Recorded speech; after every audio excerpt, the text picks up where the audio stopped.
You keep asking yourself the same question. Why did I let it break me? You replay every moment, the promises, the warmth, the look in their eyes that made you believe it was real. You thought you were fighting for love, but you were only fighting to be seen. Let me explain why. At first, it didn't feel like a battle, it felt like a connection. You told yourself, this time, it's different. You opened up. You showed your scars.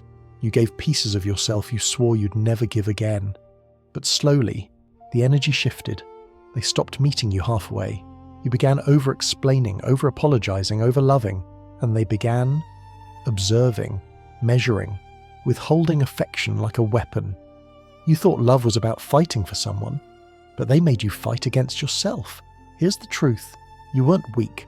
You were just loyal to the wrong war. Because the moment love turns into a battlefield, something sacred dies. Love doesn't demand blood.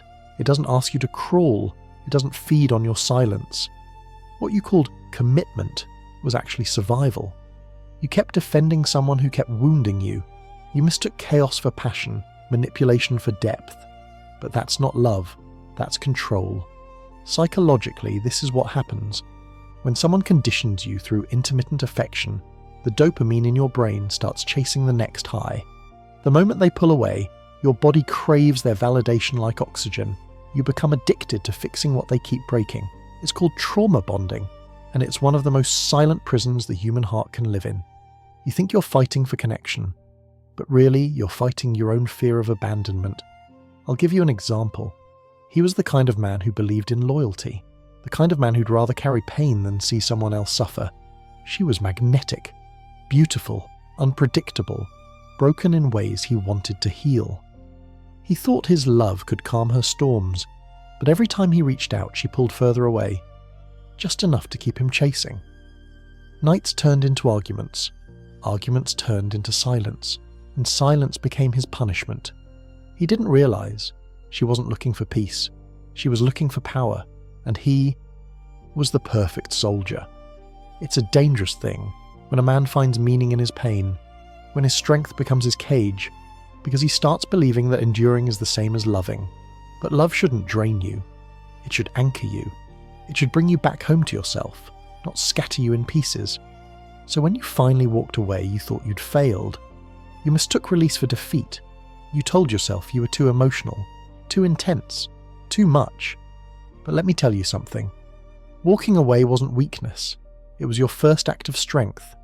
Because healing doesn't start when you stop loving them. It starts when you stop betraying yourself to do it.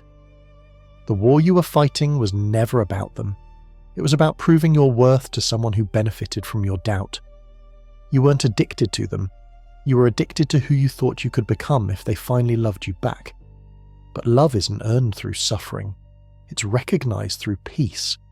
And that's the difference between connection and captivity. When you love the wrong battle, your heart turns into a battlefield. Every memory, a scar. But when you finally let it go, you begin to see it differently. You weren't weak. You were a warrior, fighting for meaning in a place that only wanted control. You just forgot one thing. Not every war deserves your fire. So the next time your heart aches for what you lost, remember, you didn't lose love. You lost the illusion that pain was proof of it. And that's not weakness. That's awakening.